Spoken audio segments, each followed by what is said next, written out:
नमस्कार बच्चों, एक बार फिर आपके सामने लेकर आई हूँ आज एक नई चीज। वो नई चीज क्या है? सांख्यिकी, स्टैटिस्टिक। जब हम सांख्यिकी की बात करते हैं तब बहुत सारे आंकड़े सामने आते हैं। आप में से जिसने भी पहले सुना होगा तो सांख्यिकी के बारे में यही सुना होगा कि आंकड़ा है, आंकड़ा है। बिल्कुल, सांख्यिकी एक आंकड़ा ही है। लेकिन आंकड़ा क्या है बच्चों? आंकड़ा एक सच है, एक सच्चाई है। और उसी सच्चाई को जब आप संख्या में बदल दोगे तो वहां से शुरू हो जाती है सांख्यिकी। और किसी भी सब्जेक्ट को जब आप पढ़ते हो तो उसकी इम्पोर्टेंस को ध्यान में रखते हुए पढ़ो। कोई भी पुस्तक या आपका कोई भी सिलेबस सिर्फ ये सोचकर डिसाइड नहीं किया गया है कि आपको ये आना चाहिए, बल्कि ये सोचकर डिसाइड किया गया है कि आपको इससे आगे की लाइफ में क्या मदद मिलेगी। तो सांख्यिकी बच्चों वो सब्जेक्ट है, वो मैं कह सकूं आज के पूरे ग्राउंड अर्थ का जो है ना, जैसे आप लोग कहते हैं कि बेयरिंग पे चलती हैं मशीनें, वही बेयरिंग है। आज पूरी दुनिया सिर्फ और सिर्फ आंकड़ों पे टिकी हुई है। इंटरनेट के आंकड़े, व्यावसायिक आंकड़े। तो ऐसे में सांख्यिकी को जानना और समझना आपके लिए बहुत जरूरी हो जाता है। तो बात करते हैं सांख्यिकी की। फिर एक आता है आपका क्वेश्चन, मैडम यहाँ से क्यों शुरुआत होती है कि सांख्यिकी को किस भाषा में क्या कहते हैं एग्जैक्टली? ये प्रश्न आपने कभी अपने स्कूल में या अब आपसे बड़े भैया दी से पूछा है कि क्या उन्होंने कभी अपने टीचर से पूछा था कि क्यों हम किसी सब्जेक्ट को जब पढ़ते हैं तो बताया जाता है इस भाषा में इसका ये नाम था, उस भाषा में इसका ये नाम था? फैक्ट समझिए बच्चों, ये लिटरेचर आपको बता रहा है कि आप जो कंटेंट पढ़ने जा रहे हैं वो कितने समय पहले से लेकर आज तक चल रहा है। ये जो अलग अलग भाषाओं में आपको नाम गिनाए जाते हैं ना किसी सब्जेक्ट के, वो आपको उसके इंपॉर्टेंस बताने के लिए गिनाए जाते हैं कि ये दुनिया की किन किन भाषाओं में ये कंटेंट चलता आया है। तो ठीक वैसे ही बच्चों, मैं सांख्यिकी की शुरुआत करूंगी दुनिया की किन किन भाषाओं में इसे क्या क्या कहा गया और कितना पुराना लिटरेचर है ये, कितना पुराना ये सब्जेक्ट है और कितने समय पहले से लोग इसे जानते रहे। तो चलिए उसी से शुरुआत करते हैं कि आखिर सांख्यिकी जो है उसका ओरिजिन, उसकी उत्पत्ति कब हुई, कब ये एक विषय के रूप में आया, डिस्कशन करते हैं। सबसे पहले बात कर लें बच्चों अंग्रेजी भाषा की। आज विश्व की सबसे ज्यादा बोली जाने वाली भाषाओं में अंग्रेजी है, हम सभी जानते हैं। तो अंग्रेजी में इस सांख्यिकी को स्टैटिस्टिक्स कहते हैं। लैटिन भाषा, ये विश्व की धरोहर भाषा है बच्चों।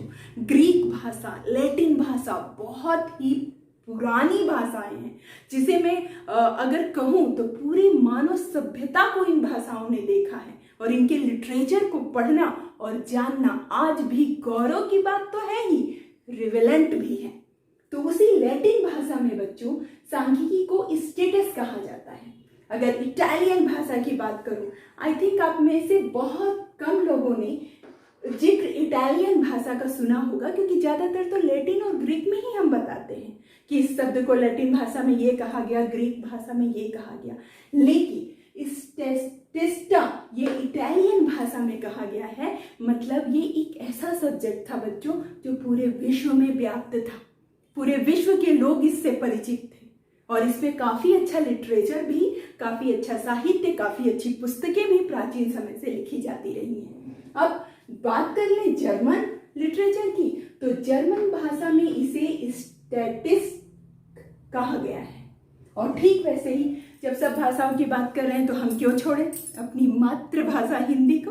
तो मातृभाषा हिंदी में बच्चों इसे सांख्यिकी कहा गया है। तो जरा सोचिए कि आप जो सांख्यिकी पढ़ने जा रहे हैं उसने पूरे विश्व को एक सूत्र में बांध के रखा है। तो स्टैटिस्टिक पढ़ना इसलिए भी जरूरी है क्योंकि ये वो विषय है जिसे पूरी दुनिया पढ़ रही है और हर बच्चा, आपकी उम्र का हर बच्चा या आपसे बड़ा हर बच्चा इस शब्द से परिचित भी है। अब बात कर लेते हैं कि एक्चुअली में लिटरेचर में कहाँ कहाँ ये देखा गया कि इस शब्द का उपयोग हुआ। तो सबसे पहले बच्चों स्टैटिस्ट शब्द का उपयोग 1602 में हुआ। और 1602 को इसलिए याद रखिए कि आपको शेक्सपियर के नाटक के रोमियो जूलियट याद है ना? जी हाँ, शेक्सपियर ने ही इस शब्द का सबसे पहले उपयोग किया था 1602 में, और अपने उसी नाटक हेमलेट में, जिसमें रोमियो और जूलियट का किरदार था, उसमें उन्होंने स्टैटिस्ट शब्द का उपयोग किया था। उसके बाद बात कर लीजिए जॉन मिल्टन, याद है ना जॉन मिल्टन, जिनकी पत्नी की मृत्यु के बाद उनकी आंखों की रोशनी चली गई थी बच्चों, तो उन्होंने पैराडाइज लॉस्ट अपना काव्य संग्रह लिखा था। और जब उनके आंखों की रोशनी वापस आई पूरे 15 साल बाद, तो उन्होंने पैराडाइज रीगेन्ड लिखा। और जब लिखा 1671 में, तो उसमें भी उन्होंने सांख्यिकी शब्द का उपयोग किया था। अब इसके जो जन्मदाता हैं बच्चों, वो जन्मदाता गॉडफ्रायड एकेनवाल है। अब कई मेरे वीडियो को सुनने वाले बच्चों के मन में आएगा, मैम जब 1602 में शेक्सपियर ने यूज कर लिया, जॉन मिल्टन ने इस शब्द का यूज कर लिया अपने लिटरेचर में, तो हम जन्मदाता गॉडफ्रायड एकेनवाल को क्यों कह रही हैं आप? वो क्यों है जन्मदाता? तो बच्चों, जब किसी सब्जेक्ट का फादर किसी को कहा जाता है ना, तो फादर का नेचर होता है केयरिंग। तो ठीक वैसे ही जिस तरह एक बच्चे का भविष्य बनाने के लिए फादर डिसीजन लेता है, उसके जीवन को शेप देने की कोशिश करता है बच्चों, ठीक वैसे ही अगर हम किसी विषय के जन्मदाता की बात कर रहे हैं, तो उस विषय को पहली बार संग्रहित करने का, उसे एक रूप देने का, उसका महत्व समझाने का सब कुछ काम उस पर्सन ने किया होता है। तो गॉडफ्रायड एकेनवाल ने सांख्यिकी को व्यवस्थित करने का काम किया था, सांख्यिकी के महत्व को दुनिया को बताया था, सांख्यिकी का प्रयोग करके सिद्ध किया था कि ये कितना इंपॉर्टेंट है। इसीलिए उस बिखरे हुए लिटरेचर को एक सूत्र में पिरोने का काम जिसने किया, वो थे गॉडफ्रायड एकेनवाल। और यही सांख्यिकी के जन्मदाता भी हैं। तो मोस्ट इंपॉर्टेंट आपको याद रखना है, 1749 में गॉडफ्रायड एकेनवाल ने सांख्यिकी को व्यवस्थित करने का काम किया।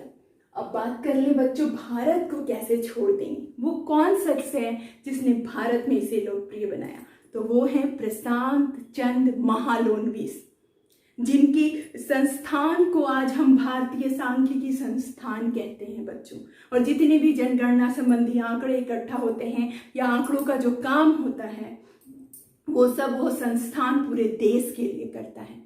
तो हमारे लिए तो भाई हमारे देश के प्रशांत चंद्र महालनोबिस बहुत इंपॉर्टेंट, क्योंकि इन्होंने दूरी का सिद्धांत दिया, इन्होंने डैम की गहराई नापने के लिए सिद्धांत दिया, इन्होंने एक मॉडल ही दे दिया स्टैटिस्टिक में। तो आपको इनका नाम भी याद रखना है। अब बात कर लेते हैं कि सांख्यिकी की परिभाषा। आपने कभी पूछा है किसी से कि परिभाषा का अर्थ क्या होता है? ये जो परिभाषा होती है बच्चों, उसका अर्थ जरा देख के देखिए। दूसरे की जो समझ है, जो उन्होंने समझा इस विषय को, उस रूप में, उस शब्दों में वो व्यक्त करते हैं, और आप उनके विचारों से अवगत होते हैं जब किसी भी सब्जेक्ट की परिभाषा को पढ़ते हैं। तो ठीक वैसे ही बच्चों, सांख्यिकी को लेकर इतनी सारी परिभाषाएं हैं कि बाद में उन परिभाषाओं को दो रूपों में बांट दिया गया है। एक, जो लोग ये मानते हैं कि सांख्यिकी एक विज्ञान है, ठीक, उन लोगों के लिए कहा गया कि उन्होंने सांख्यिकी को एक वचन में व्यक्त किया है। और जो ये मानते हैं कि सांख्यिकी सिर्फ संख्यात्मक विवरण है, आंकड़ा है सिर्फ सांख्यिकी, उनके लिए उनकी परिभाषा को बहुवचन की कैटेगरी में रखा गया। अब इसको भी समझ लीजिए कि क्यों एक वचन की कैटेगरी में रखा गया। सिंगुलर फॉर्म क्या है? मैं यहाँ आपके पास खड़ी हूँ, ये सिंगुलर फॉर्म है, मैं पूरी की पूरी एक हूँ। ठीक वैसे ही बच्चों, जब सांख्यिकी को आप विज्ञान मानते हो, उसकी सारी विधियों का उपयोग करते हो, जैसे सारणी बनाते हो, वर्गीकरण करते हो, चित्र में उसे व्यक्त करते हो, तो जब भी आप उसके मेथड को पढ़ोगे तो आपको याद रखना है कि अगर उसका मेथड पढ़ रहे हो तो आप एक वचन सांख्यिकी पढ़ रहे हो, पूरी सांख्यिकी को आप एक मान रहे हो। लेकिन जब आप उसका अलग अलग आंकड़ा पढ़ोगे, ठीक, जब आप उन आंकड़ों के एकत्र करने की विधियां पढ़ोगे तो वो जो आंकड़े हैं ना वो आपके हो जाएंगे बहुवचन, क्योंकि वो तो बिखरे हुए होंगे। जनसंख्या के आंकड़े अलग होते हैं, आपके शिक्षा के आंकड़े अलग होते हैं, बैंक के आंकड़े अलग होते हैं। तो जब आप बैंक का आंकड़ा, जनगणना का आंकड़ा, शिक्षा का आंकड़ा ये सब पढ़ोगे ना बच्चों, तो उसे समझना कि आप बहुवचन सांख्यिकी को पढ़ रहे हैं। जहाँ सिर्फ आंकड़े के बारे में बात होगी तो वो बहुवचन है सांख्यिकी का रूप, लेकिन जहाँ पर उसके मेथड पे डिस्कशन होगा कि वर्गीकरण कैसे करना चाहिए, सारणी कैसे बनानी चाहिए, तो आपको समझ जाना है कि तब सांख्यिकी एक वचन के रूप में है। तो ये की बात याद रखिएगा बच्चों, यही है मेन चाबी अलग करने के लिए। एक वचन और बहुवचन की सांख्यिकी की परिभाषा में आप कभी कंफ्यूज नहीं होंगे अगर आप ये समझ लें कि जब कभी विधि बोली जाएगी तो that's the singular form of statistic, और जब कभी भी सिर्फ आंकड़े की बात की जाएगी तो आपको समझ जाना है कि ये इसका प्लूरल फॉर्म है। तो आई थिंक आप समझ गए होंगे, और कई लोगों की अलग अलग परिभाषाएं इसमें हैं, आपकी किताबों में भी उन परिभाषाओं को दिया हुआ है। लेकिन मेरा यही कहना है कि आप सांख्यिकी को जितना समझ रहे हैं उसकी एक परिभाषा आप भी बनाइए और अपनी तरफ से लिखिए कि आपकी नज़र में सांख्यिकी क्या है। अब इसी के साथ बच्चों हम देख लेते हैं कि ये आंकड़ा क्या होता है। बात तो बहुत की जाती है, जनगणना का आंकड़ा, शिक्षा का आंकड़ा, कई लोग इस बात पे ध्यान ही नहीं देते। हाँ समझ गए मैडम, क्या समझे? जिसमें ना ये गिन के बताया जाएगा कि कितने लोग रहते हैं और उनकी आय क्या है और उनका जन्म कहाँ हुआ था, किस जगह के निवासी हैं। तो ये सब ना, इस सब को मिला के हम लोग जनसंख्या का आंकड़ा कहते हैं। ठीक है, गलत नहीं है, लेकिन आपने मेन चीज तो बताई ही नहीं कि आंकड़ा क्या होता है। आपसे कोई पूछे कि डाटा क्या होता है तो उसके लिए एक शब्द है बच्चों, डाटा सच्चाई है, तथ्य है। एक्सीडेंट हुआ, अधिकांश लोग मारे गए। अब वो अधिकांश में कितने मारे गए ये सच था, पर कितने? लेकिन जब आप ये बात को कहेंगे आंकड़े के साथ कि एक्सीडेंट हुआ और उसमें 12 लोग मारे गए, तो ये जो 12 लोग हैं ना, वो एक्सीडेंट की गंभीरता को बता देगा कि एक्सीडेंट बड़ा हुआ तब 12 लोग मरे हैं। तो आंकड़ा क्या है बच्चों? आंकड़ा एक तथ्य है, फैक्ट है, सच्चाई है। तो उसके आप किसी भी रूप को देख लीजिए। आप जो पिछली क्लास में पास होकर नंबर लेके आए हैं, वो नंबर भी तो एक सच्चाई है। और वो सच्चाई कैसी है कि अगर आपने हिंदी में ज्यादा नंबर लिए हैं, मतलब हिंदी में आपकी विशेष योग्यता है। अगर आपने मैथ्स में कम नंबर लिए हैं, मतलब मैथ्स आपको टफ लगता है, आप उसे अभी उतना समझ नहीं पाए हैं। तो ये याद रखिएगा, आंकड़ा क्या होता है बच्चों? आंकड़ा एक तथ्य, एक फैक्ट होता है, एक सच्चाई होती है जिसे सिर्फ हम संख्या में व्यक्त करते हैं, छेड़छाड़ नहीं करते, लेकिन उसे संख्या में व्यक्त करते हैं। अब ये बहुत पॉपुलर क्वेश्चन है कि आंकड़े के क्या क्या कैरेक्टरिस्टिक्स होते हैं, क्या क्या विशेषताएं होती हैं, किसको आप आंकड़ा कहोगे? इसे ऐसे समझो। तो हम आंकड़ा उसे कहेंगे जो फैक्ट को बताए। अनकरण कही गई किसी भी बात को बच्चों आंकड़ा नहीं कहा जाता। आंकड़ा जब भी इकट्ठा किया जाता है तो उसका एक सोर्स होता है, उसका एक उद्देश्य होता है। तो फैक्ट के साथ तथ्यों को जब इकट्ठा किया जाता है एक प्रॉपर मैनर में, एक विधि में, तो हम उसे कहते हैं आंकड़ा। अब सबसे पहली बात जो आपको आंकड़े के लिए बतानी है वो यही कि वो एक सच है, एक फैक्ट है, एक सच्चाई है। बस उसको आपने किसमें व्यक्त कर दिया है? संख्या। उसकी आपने संख्या या नंबरिंग कर दी है, उसकी काउंटिंग कर दी है। तो आंकड़ा बच्चों एक तथ्य होता है। उसके बाद अगली उसकी यही विशेषता आएगी कि आंकड़ा कुछ नहीं होता, संख्या के रूप में व्यक्त किया गया तथ्य होता है। किसी भी सच्चाई को जब संख्या में व्यक्त कर दिया जाएगा तो वो बन जाएगा आंकड़ा, लेकिन प्रॉपर मैनर से। कुछ भी नहीं, आपने कोई विधि अप्लाई नहीं की और सीधे खड़े होके कह रहे हैं कि आज मेरी क्लास में 40 बच्चे आए थे, जबकि आए तो 38 ही थे। तो अगर आपने बिना गिने उसका अनुमान लगा के जैसे तैसे बातों को कह दिया, कोई मेथड अप्लाई नहीं किया, तो उसे आंकड़ा नहीं माना जाएगा स्टैटिस्टिक में। उसके बाद बाद बच्चों इसमें यथोचित, ये शब्द जरा देखना, यथोचित शुद्धता होती है, प्योरिटी होती है इसमें। लेकिन ये जो शब्द है ना यथोचित, यथोचित का मतलब जितना जरूरी है, मतलब उसने आपको एक गुंजाइश दे दी कि आंकड़े को हर कोई पूरा सच नहीं मानता और वास्तव में आंकड़ा पूरा सच हो भी नहीं सकता। अब आप कहेंगे कि क्यों मैम? भाई अगर छोटी सी आपकी क्लास है तो आप गिन के बता दोगे कि आज कितने प्रेजेंट हुए, लेकिन मैं आपसे पूछूं कि पूरे भारत में सुबह के 10 बजे विद्यालयों में जैसे क्लास 12 के कितने विद्यार्थी इकट्ठा हुए, तब आपको थोड़ी दिक्कत होगी। मान लीजिए बाकी जगह से तो डाटा आ गया, 2-3 गांव ऐसे थे जहां नेट काम नहीं किया या उनका डाटा नहीं आया, तो आप अनुमान लगाओगे ना, तो क्या आपका आंकड़ा पूरा सही है? नहीं ना। तो इसीलिए ये कहा जाता है कि इसमें यथोचित शुद्धता होती है, मतलब जितना जरूरी है उतना प्योरिटी इसमें रहता है, लेकिन थोड़ी बहुत गलत होने की गुंजाइश भी रहती। उसकी बाद बच्चों, आंकड़े जब भी इकट्ठा किए जाते हैं उसका पर्पस होता है। भाई अगर आपकी टीचर ने आपसे कहा कि जाओ आज देखो कि क्लास में कितने बच्चे आए हैं, तो उनका पर्पस है ये जानना कि कितने बच्चे उपस्थित हुए हैं, कितने एब्सेंट हैं, तो आप उसे काउंट करोगे। तो हमेशा जब कभी भी आंकड़ा इकट्ठा किया जाता है बच्चों, तो उसका एक पर्पस होता है। लेकिन जब इकट्ठा किया जाता है तो हम 2 तरीके से करते हैं। अब अभी वाले उदाहरण से ही आपको बताती हूँ।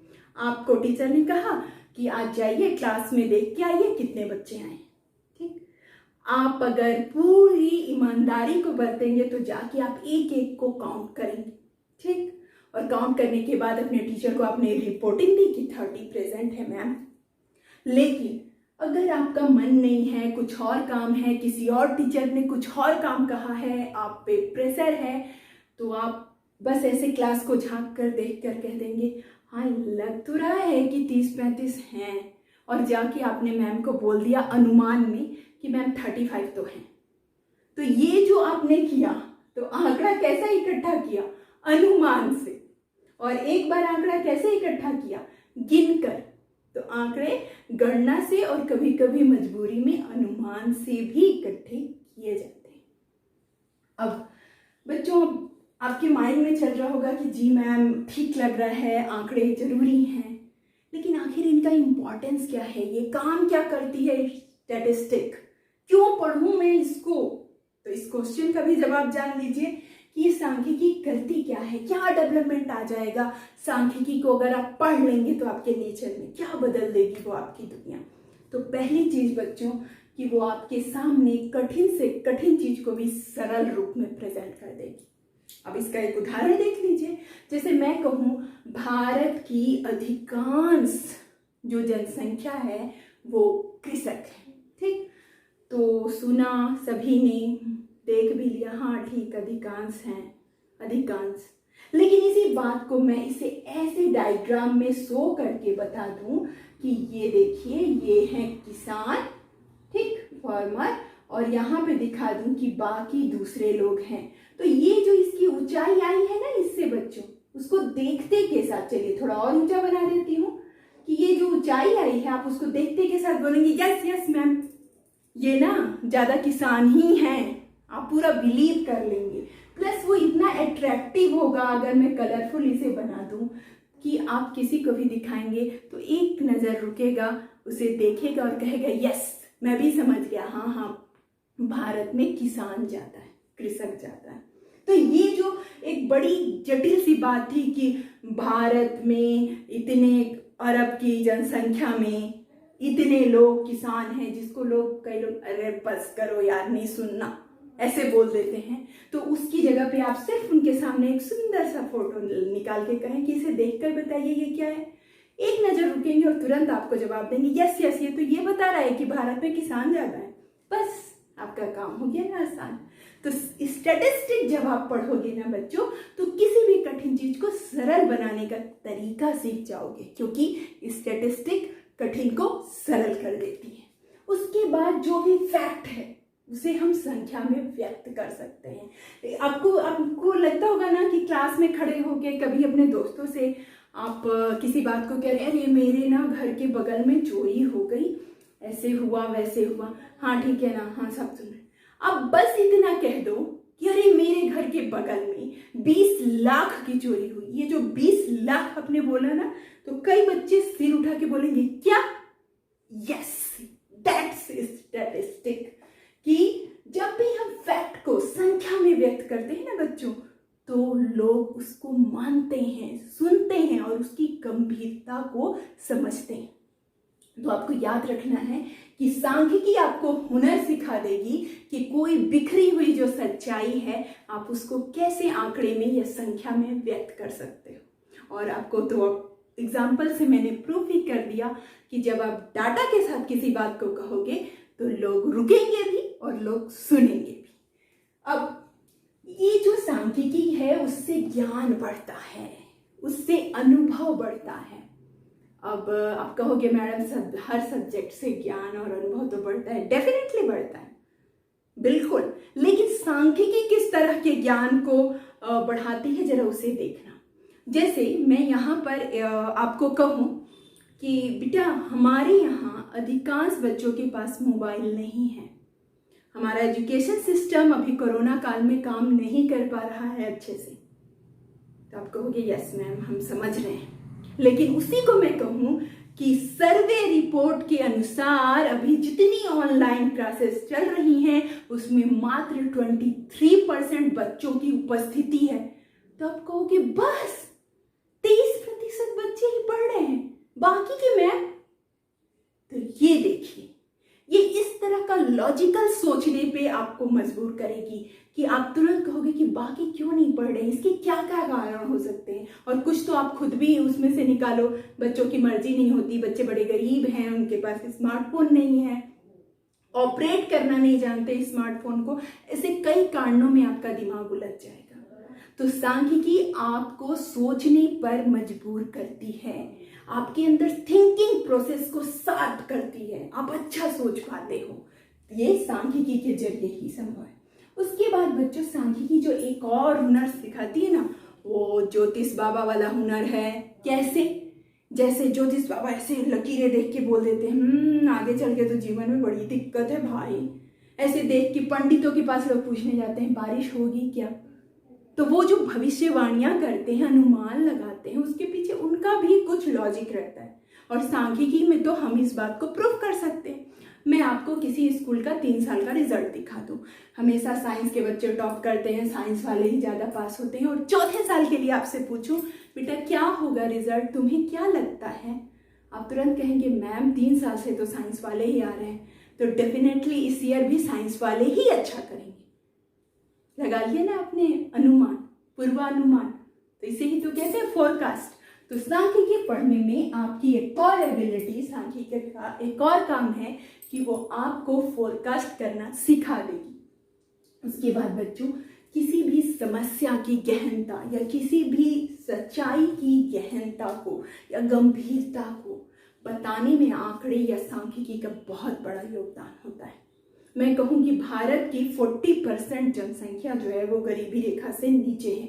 तो ये जो मैंने 40 कहा ना कि ये 40% जनसंख्या गरीबी रेखा से नीचे है, तो आप तुरंत इसे ये मानोगे कि यस ये तो बहुत बुरी कंडीशन है यार, 40% लोग गरीब हैं। और इसको मैं अगर सिर्फ ये कहूँ कि भारत के कई लोग गरीब हैं तो शायद आपके ऊपर उतना इम्पैक्ट ना पड़े। तो किसी भी विषय या समस्या को गहन रूप में बहुत कहते हैं ना वजन डाल देना, वो काम करती है सांख्यिकी। अब क्योंकि हम इकोनॉमिक्स को पढ़ रहे हैं, मैं वैसे तो सांख्यिकी का पूरे जीवन में महत्व है। आप अपनी सैलरी आंकड़े में गिनते हो भाई, वेतन मिलेगा तो आंकड़ों में ही गिनोगे ना, ऐसे नहीं बताओगे मैम पैकेज है 15 लाख का, 20 लाख का, 25 लाख का, ठीक। तो वो आप करोगे हर दिन। आप जब निकलोगे तो माइलेज देखोगे अपनी गाड़ी का, कितना का तेल लग रहा है देख रहे हो, मतलब आंकड़ा आंकड़ा आंकड़ा। आप हर वक्त जब बोलते हो तो आंकड़े में बात करते हो अधिकांश समय। तो अब यहाँ पे आप समझिए बच्चों कि अगर इकोनॉमिक्स आप पढ़ रहे हो, अर्थशास्त्र, तो उसमें स्टैटिस्टिक आपकी क्या मदद करता है? तो उसमें सबसे पहले स्टैटिस्टिक मदद करता है बच्चों नियोजन में, प्लानिंग में। वो जो हम पंचवर्षीय योजनाएं पढ़ते हैं ना, सिर्फ हम ही नहीं, फ्रांस रूस सब में ये इस तरह के प्लान्स चलते हैं। तो इस तरह का जब नियोजन किया जाता है देश के विकास के लिए योजनाएं बनाई जाती हैं कुछ लंबे लंबे सालों के लिए, तो उस वक्त बच्चों सांख्यिकी की ही मदद ली जाती है। सांख्यिकी से पहले आंकड़े इकट्ठे कर लिए जाते हैं, वो आंकड़े बता देते हैं कि कौन सा सेक्टर कमजोर है। जैसे अभी इस साल के जो आंकड़े लिए जाएंगे उसमें आएगा कि एजुकेशन सिस्टम का डेवलपमेंट थोड़ा कम हुआ। टेक्नोलॉजी से तो बच्चे परिचित हुए, लेकिन टेक्नोलॉजी हर बच्चे तक नहीं पहुंच पाई, ये फैक्ट है। और आप देखिएगा कि इस साल के लास्ट तक ये फैक्ट कई सर्वे रिपोर्ट्स में आ जाएगा कि एक्चुअली में कई बच्चे इस साल भर पढ़ ही नहीं पाए और टीचर से जुड़ ही नहीं पाए, और ये सच्चाई को आप सभी भी मानेंगे।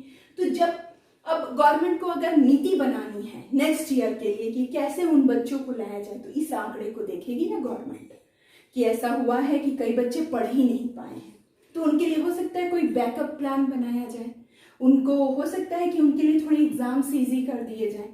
तो इस तरह का जो निर्णय लेगी गवर्नमेंट अपने विकास के लिए, जैसे हमारे यहाँ गरीबी बहुत है तो गरीबी दूर करने के लिए योजनाएं ली जाएंगी, तो इस तरह का जो भी काम करेगी गवर्नमेंट बच्चों, उसके पीछे आंकड़े से इकट्ठा की गई सच्चाई ही होती है। तो हम इकोनॉमिक्स वालों के लिए तो आंकड़े ही हमारे देवता के समान हो जाते हैं। अब हर तरह की नीतियों का जो निर्माण है बच्चों, वो आंकड़ों पे डिपेंड करता है। जैसे मैं आपको बता दूं कि बेरोजगारी का जो भारत में परसेंटेज है, उसको देखते हुए हमारे प्रधानमंत्री ने ये कोशिश की कि अगर नौकरियां सबको नहीं मिल पा रही हैं तो कम से कम उन बच्चों में कोई हुनर तो आ जाए कि वो अपना जीवन यापन कर सकें। और इसके लिए उन्होंने जो कार्यक्रम चलाया वो था कौशल विकास प्रशिक्षण, जिसमें गांव के बच्चों को गाड़ी चलाने का, बागवानी करने का, न जाने कितने हुनर सिखाए जाते हैं मुफ्त में, ताकि अगर नौकरी ना मिले तो भी बच्चा अपने सीखे हुए काम से कुछ ना कुछ अर्न कर सके। तो ये जो नीतियां बनी बच्चों, इसके पीछे क्या था? इसके पीछे बेरोजगारी का आंकड़ा था जो बढ़ता ही जा रहा था। तो गवर्नमेंट को इस तरह की प्लानिंग, इस तरह की नीति बनानी पड़ी। उसके बाद बच्चों कई तरह की आर्थिक समस्याएं होती हैं, जैसे गरीबी है, बेरोजगारी है, विकास नहीं हो रहा है, हमारे पास मैन्युफैक्चरिंग यूनिट नहीं है। तो ये सभी जो आर्थिक समस्याएं हैं ना, उसको समस्या तब माना जाता है जब उसे आंकड़े में व्यक्त किया जाए। जैसे गरीब हैं अधिकांश लोग, ये नहीं चलता। जब आप कहोगे कि 40% गरीब हैं, तब इसको पूरे विश्व में इस बात पे फोकस किया जाएगा, ओ माय गॉड, भारत में अगर 40% गरीब हैं तब डेफिनेटली कुछ करने की जरूरत है। जैसे ये आपने सुना होगा ना, ये पोलियो का बहुत अभियान चलाया गया यूनिसेफ की तरफ से। क्यों चलाया गया था बच्चों? क्योंकि भारत में पोलियो रोग का जो बढ़ने का स्पीड था ना, वो 8% था, बहुत ज्यादा होता है ये। तो उसे रोकने के लिए यूनिसेफ मदद के लिए आगे आया, भारत सरकार ने भी अपने पैसे निकाले और अब हम बहुत हद तक पोलियो से क्योर हो पाए हैं। तो ये जो एक समस्या हमारे पास आई कि आने वाली जनरेशन अपंग हो रही थी, उस समस्या का ज्ञान भी आंकड़े इकट्ठा करने के बाद ही हो पाता है। उसके बाद अगर आंकड़े आपके पास हैं तो आप किसी का भी कंपैरिजन किसी के साथ भी कर दो। आप सीधे देख सकते हो कि अगर एक साइड आप यूएसए को रखते हो तो वहां पे बैंकिंग फंक्शनिंग, बैंक का उपयोग करने वाले लोगों की संख्या 90% है, जबकि हमारे भारत में इतने बैंक होने के बावजूद लोगों की हैबिट में बैंक का उपयोग करना नहीं है। सिर्फ और सिर्फ हमारे यहाँ की 45 जनसंख्या ही अपने पैसे को बैंक में रखती है। Point to be noted. अब भाई नहीं रखती, उसका कारण ये भी हो सकता है कि थोड़ी गरीब है, उसका कारण ये भी हो सकता है कि बैंकों पे भरोसा नहीं रहा, कुछ भी हो सकता है। लेकिन यही रेशियो है कि यूएसए में 90% लोग बैंकिंग का उपयोग करते हैं अपने हर तरह के ट्रांजैक्शन को करने के लिए, लेकिन हमारे यहाँ आज भी कैश में ट्रांजैक्शन होता है, बैंकों का कम से कम उपयोग होता है। तो ये फैक्ट है, आप तुरंत कंपैरिजन स्टडी कर सकते हो। उसके बाद बताइए ना कि जो भी आर्थिक अनुमान है उससे रिलेटेड भविष्यवाणी या फोरकास्टिंग हम कर सकते हैं। जैसे अभी के कोरोना काल में हम बिल्कुल, आप भी बच्चे ये भविष्यवाणी कर सकते हैं कि देश को इस कोरोना संकट से उबरने में अभी थोड़ा समय लगेगा और ज़िंदगी की पटरी पे चलने में भी कुछ समय लगेगा। तो ये जो फोरकास्ट करोगे वो अभी की सिचुएशन देखते हुए ना, कि बार बार लॉकडाउन हो रहा है, लोग काम धंधे पे नहीं जा पा रहे हैं, तो डेफिनेटली हमारा देश थोड़ा पीछे जा रहा है। उसके बाद एक और बात आती है बच्चों, कि कई बार कहा जाता है कि झूठ 3 तरह के होते हैं। उसमें एक जो सफ़ेद झूठ कहा जाता है, जिसे कोई भी आसानी से पकड़ ले, और उसी का एक प्रकार आंकड़ा भी कहा जाता है कि आंकड़ा भी झूठ है। कई लोग तो इसकी तुलना कपड़े से कर देते हैं कि भाई ये तो ऐसा है कि जो व्यक्ति पहनेगा ये कपड़ा उसके हिसाब से हो जाता है। मतलब अगर किसी सुंदर व्यक्ति ने किसी अच्छे से कपड़े को पहना है तो उसकी सुंदरता को बढ़ा देगा, लेकिन अगर व्यक्ति का रूप ही अच्छा नहीं है और उसने उस कपड़े को पहना है तो वही कपड़ा उस पर फबेगा नहीं, अच्छा नहीं लगेगा। तो इस तरह की कई आलोचनाएं बच्चों सांख्यिकी की जाती हैं, और डेफिनेटली वो होती हैं और सच भी होती हैं। और यहाँ से ये मेन कारण है, हम जो कहते हैं ना यथोचित शुद्धता, मतलब थोड़ी बहुत गुंजाइश रहती है कि हम सही तरीके से आंकड़े को ना प्रेजेंट कर पाए तो इसकी वजह से लोग जो है आंकड़ों पे भरोसा कम करते हैं। तो उसके कारणों को मैं यहाँ पे आप लोगों को बता रही हूँ। कारण ये है आंकड़ों पे भरोसा नहीं करने का कि जल्दी भरोसा हो जाता है। कहते हैं ना, धोखा वहीं मिलता है जहाँ आपका विश्वास हो। तो ठीक वैसे ही जब कोई भी बात मैं आंकड़े से कहूँगी बच्चों, तो आप उस बात को तुरंत मान लोगे। लेकिन अगर मैंने सही आंकड़ा आपको नहीं बताया है तो कल को जब आपको सही आंकड़ा पता चलेगा तो तुरंत लगेगा नो, आंकड़े झूठ बोलते हैं। तो ठीक वही कारण है बच्चों कि कई बार लोग आंकड़े पे बहुत जल्दी भरोसा कर लेते हैं, उसके पीछे की सच को जानने की कोशिश नहीं करते। इसलिए भी आजकल लोगों का भरोसा आंकड़ों पर से उठ रहा है। फिर कई लोग जो सांख्यिकी का उपयोग करते हैं, भाई आप लोग तो ईमानदारी से कीजिएगा, लेकिन कई लोग जब सांख्यिकी का उपयोग करते हैं तो वो ये जानते हैं कि सांख्यिकी से निकाला गया रिजल्ट पूरा 100% सच नहीं होता, तो अपने ना रिपोर्ट में इस बात को लिखना भूल जाते हैं, नहीं लिखते हैं। उनकी रिपोर्टिंग आ गई और आ गया कि रेशियो आया कि इस साल जो है वो अधिकांश बच्चे परीक्षा नहीं दे पाएंगे, और उन्होंने परसेंटेज दे दिया 60%। ठीक, लेकिन उनको नीचे ये लाइन लिखनी थी, ये उनको लिख के देना था कि यह पूर्णतः सत्य नहीं है, लेकिन उन्होंने लिखा नहीं। तो पूरी जगह व्हाट्सएप पे वायरल हो रहा है कि अरे इस बार तो 60% बच्चे ही परीक्षा दे पाएंगे।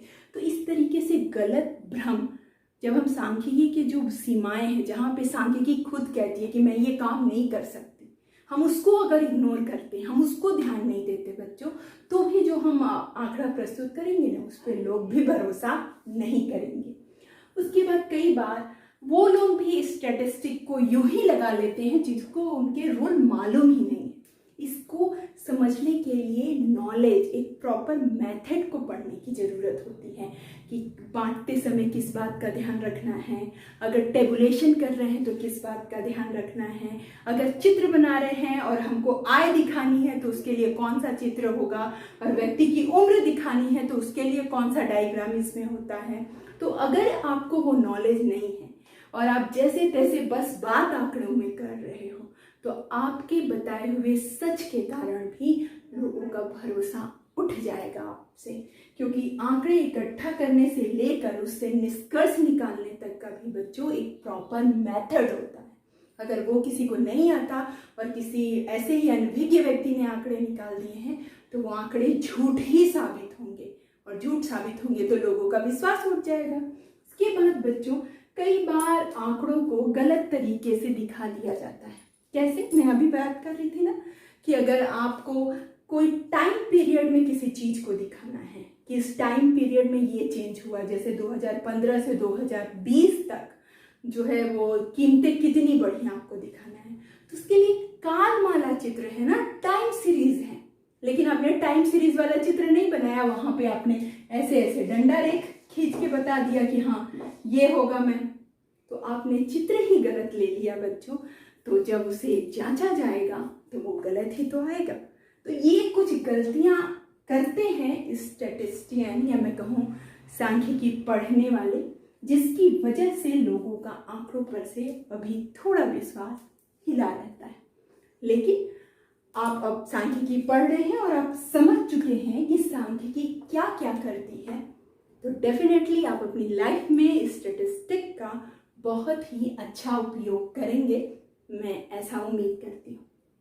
और उसी के साथ बच्चों ये कहूँगी कि विषय को समझिए, उतारिए विषय को खुद के अंदर, रटिए मत। और आपके इस काम में साथ देने के लिए, समझाने के लिए और समझने के लिए भी मैं हूँ आपके साथ। और अगर मेरे साथ जुड़ना है तो मैं नहीं कहूँगी सब्सक्राइब माय चैनल, बिल्कुल भी नहीं। अगर आप जुड़ना पसंद करोगे तो मुझे ये कहने की आवश्यकता नहीं होगी, मर्जी आपकी।